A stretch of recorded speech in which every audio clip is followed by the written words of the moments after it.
so you want to become smart. In most of the world, you're told it takes 12 years of school, plus 4 years of college, plus maybe 6 years of graduate school to become smart. But what you actually become is homeless. That's not even a joke. But on the bright side, when you make a Reddit post about how you can't get a job, you can do it in perfect English. If you haven't guessed by the title, becoming smart is actually very easy, even if you think your genetics make you dumb. If you compare yourself to every other animal, you're actually pretty overpowered. When people like you and me say we want to get smarter, it usually means a few things. We want to learn useful skills, ideally, skills that make money. We want to be good at solving problems, hopefully, for money. We want to get better grades and learn difficult subjects to make more money, and also to flex on people. And lastly, we want to sound smart in conversation. Just enough so people respect you,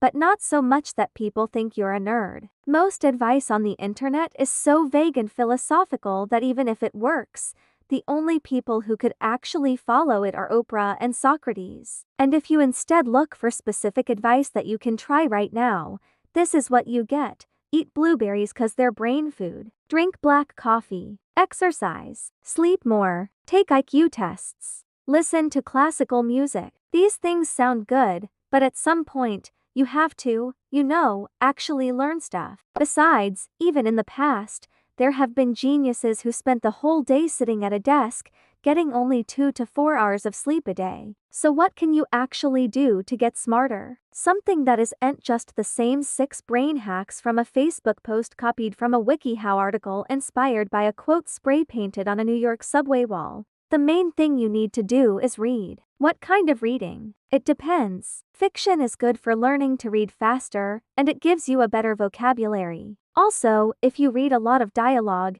it makes you feel like you have friends. But most people go straight for nonfiction, which indeed is the key to being able to casually drop interesting knowledge in conversations. For example, just by reading a book on human history, you can come off to anyone as someone who knows their stuff. The key is to not be obnoxious about it. Imagine someone says, "Crazy how we evolved from chimpanzees, right?" Now, you could reply with, "Well, actually, evolution is nonlinear, and several human-like species inhabited Earth simultaneously, none of which could be remotely considered chimpanzees."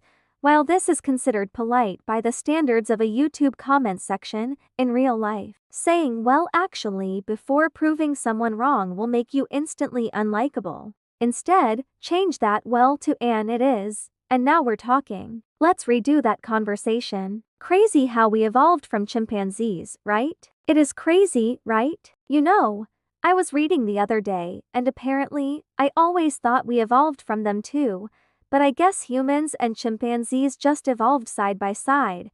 You can be smart while also being humble and sounding like you touch grass. The key is to teach people what you know without making them feel dumb. This way, people will actually learn from you, which will make them see you as smart and respectable. Now, how do you find these books? It's actually really easy. You don't have to read the same 5 books everyone tells you to read. Just think of a topic you want to learn about, like cleaning. Now Google, books about cleaning.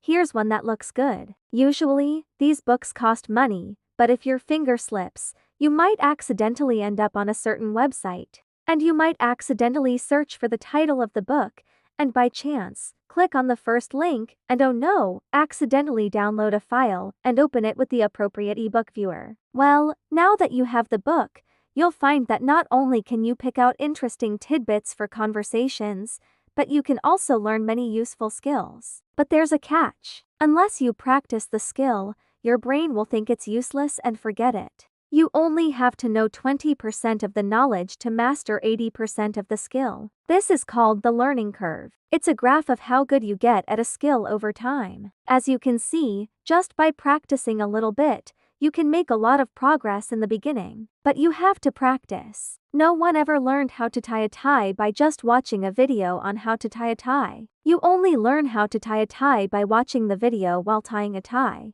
The same applies to reading. Books only make you smart if you give your brain a reason to remember the stuff in them. So once you read the chapter on cleaning a bedroom, go ahead and clean a bedroom. It doesn't even have to be your bedroom. Just clean one. And now you'll never forget how. But let's imagine it's something you can't practice right now. Like, imagine you're reading a book about cars, and you see this diagram of how to jumpstart a dead car with a good car. Ideally, you'd read about it and then go practice it. But not everyone has two cars lying around. You can still practice it by just imagining. Imagine the moment where you'll need to know how to jumpstart a car. Put yourself in that situation. Find a video and pretend that's your car. By imagining the whole process from start to finish, you've just convinced your brain that you used that information. And now, you'll remember it. Meanwhile, the person who just looked at the diagram and tried to memorize it still won't know what to do. This is how you get smart. Use everything you learn. And if you can't,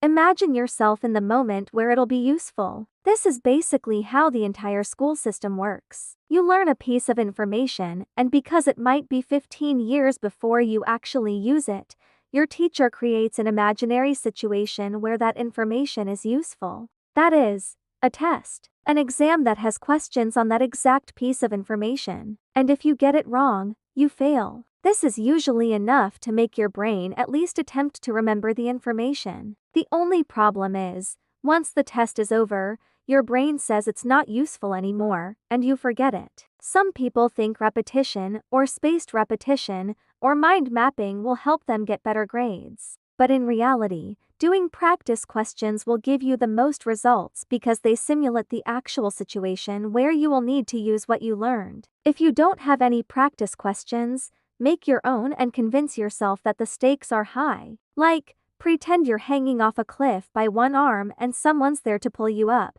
but only if you can name all the parts of a human cell. Learning information and making it seem useful to your brain is all you need to get smart. And this is why textbooks are the S-tier format for becoming smart as fast as possible. There's no fluff, no hand-holding, no distractions, just pure information and a bunch of practice questions. Textbooks aren't for the casual learner. It's not as fun as watching a YouTube video and forgetting it all an hour later. But if you're ever up to the challenge, there is a website you might accidentally end up on, where you could accidentally download free textbooks on any subject you want. But before you do that, I'm collecting donations in the form of subscribes to fund the next video. And I'll see you in the next one.